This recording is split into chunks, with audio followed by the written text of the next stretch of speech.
began in the month of April, approximately 30 years after his own death. No joke, he came again as a dog named Rosie. I titled her so. She came to me as a tough Irish girl, and I cobbled a name for her according to that assignment.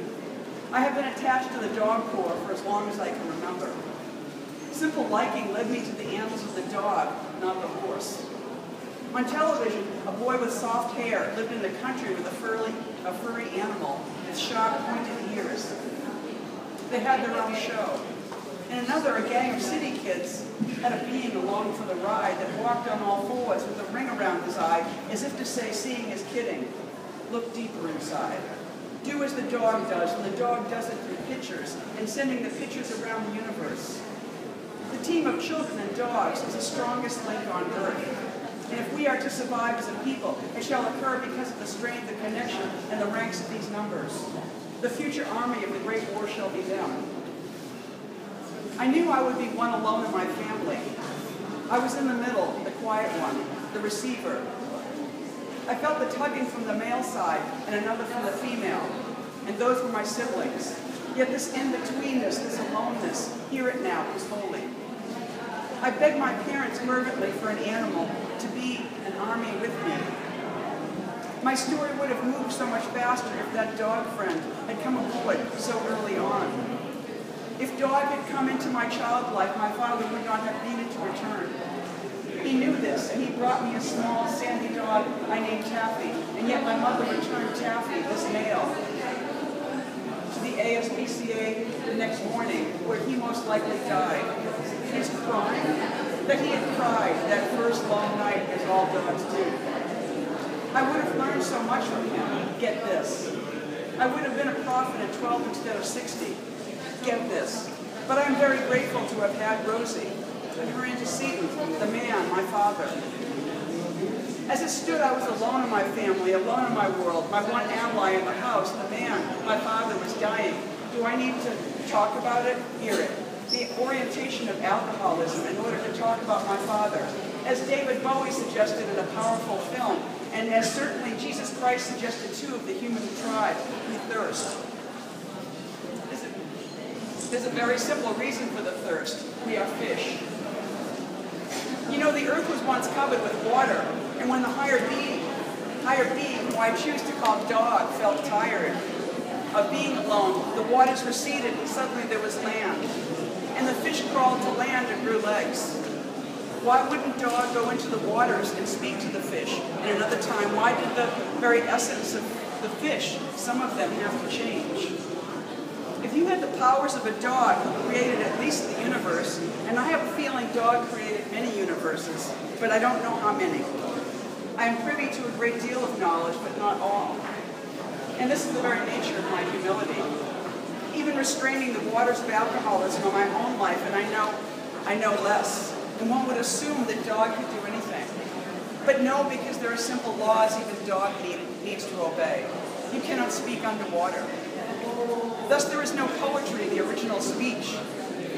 Dog wanted to have a conversation with man and the dogs within us, and the fish, frankly, needed to speak. You know how dog accomplished all this? He pictured it. He pictured an earth covered with water, and he pictured it dry. Listen to me. And the fish going up on shore and discovering feet. Dog is lonely. We can see that lonely in every dog's eyes. And that loneliness is love. It causes us to do good things. Hear this. Such is the power of our army, because the enemy of that love is dying. Every dog is fading slow, returning to the waters of time, which is the nature of dog's eyes. His seeing is the sea. Meanwhile, on this earth, on this planet, we are thirsty. Are we brave enough to see this thirst as longing? We want to go home, so we go to the beach. Understand. We wait for night. The little living human is framed continually by opposites. One of the ways we experience this in the living realm is the limitation of things. Can we accept this longing, feel it, even maybe occasionally going down to the beach, jump in, dry off, and walk on? Do we accept our fate? The holiest people live by the sea with their dogs. Look at Mary Oliver. That is a saint. But there are a great many challenges to our frame. Think of a mind as a sea, its own inland sea. We can connect to the enormity of others, the sea and them. We can connect to dog. Hound of the ocean, as the ancients once said. But there is an agony at first, but maybe a little all the time, a kind of oceanic stretch, aching, impossible thoughts. Some people take a giant leap themselves being gay. Other people need to kill them, cannot accept the thought, the gay thought, that things are not as solid as they seem, so there are many sudden, unexplicable deaths. How can we abide? There is a sea. There is dog. Can we trust in that deep underwater bark? The ripples allowing a stretching of thought, a wide lookage. To be living in that lighthouse. Thoreau knew it. He wrote about it. Yeah, you know him. Hear this. To be standing in that light. All that light. Because every day, as we are dying, our gaze is getting tiny without dog. We become sorrowful. We can cry out. Wait for this now. And hear her sorrowful, knowing bark, for dog will come to comfort us. We can do evil, be violent, use love as if it were a common bone lying on the ground. An inscrutable bone, using it there, yes. The only true logic is sound. If you don't know, listen, bend yours. Careful here. An angry murmuring, an ill-placed yelp, a gurr can set off a maelstrom of pain, tragedy, and disease. We need to get it right. To listen well, to not do wrong. We need to abandon our logic and go back. To wait in dog is to get on all fours. Not just on your knees, but to worship the dog privately and wait.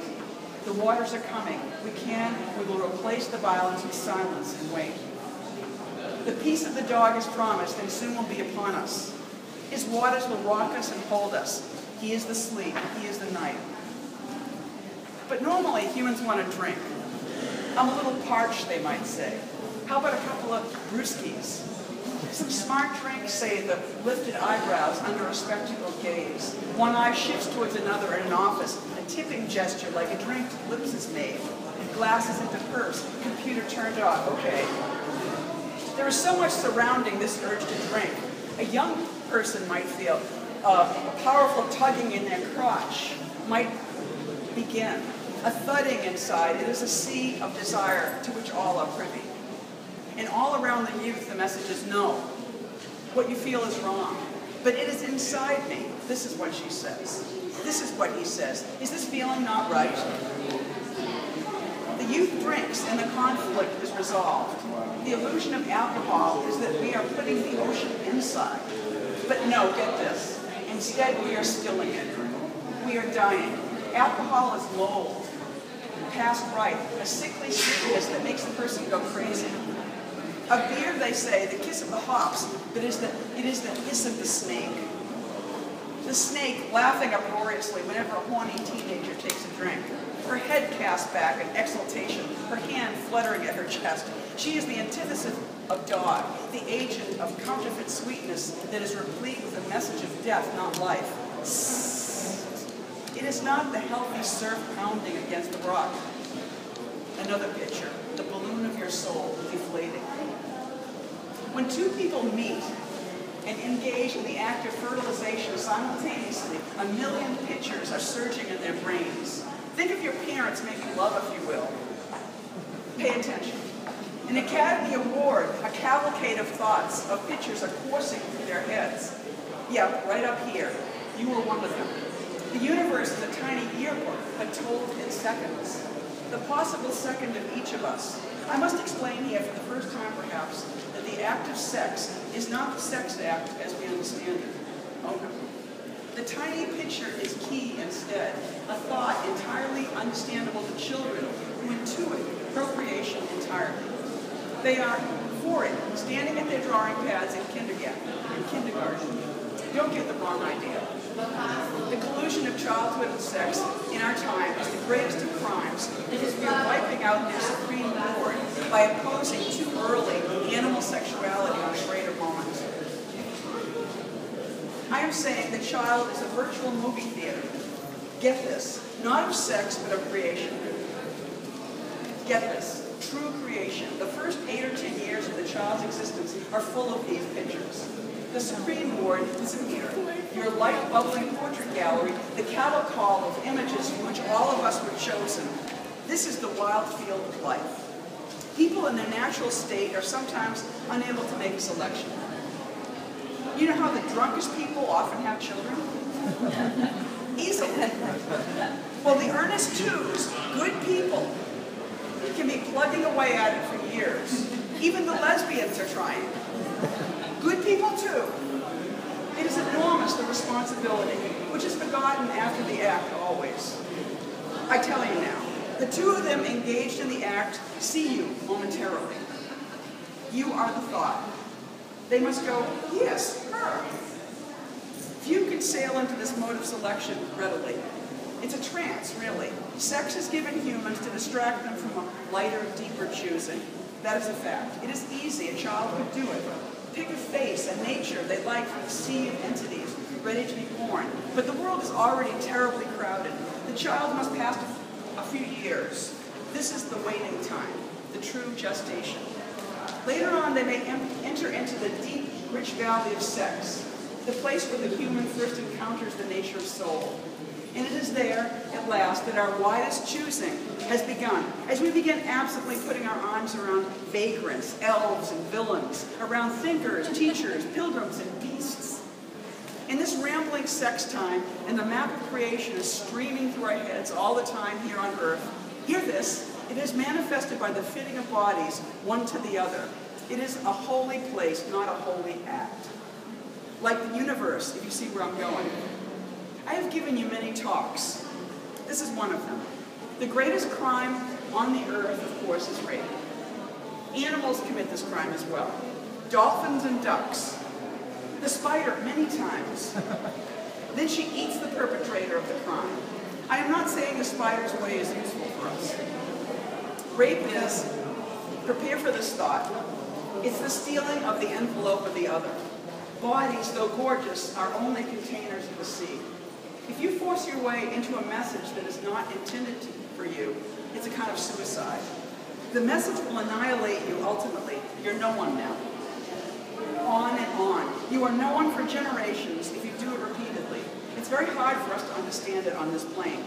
The greater suffering is endured by the one who has forced his sex on another. Holy people have said this about their torturers too. It is very hard for us to think about rape this way, but it is true, that there are no pictures. If a child is born of this union, they either have no mind or they are sage. There is nothing written on these minds, and either nothing good will come of these people, or they are the saviors of our time. In the future, I see a small yellow dog in this position. And he is the prophet, and he shall be the end of the story. For today, I see my own teacher, Rosie. Wow. Thank you.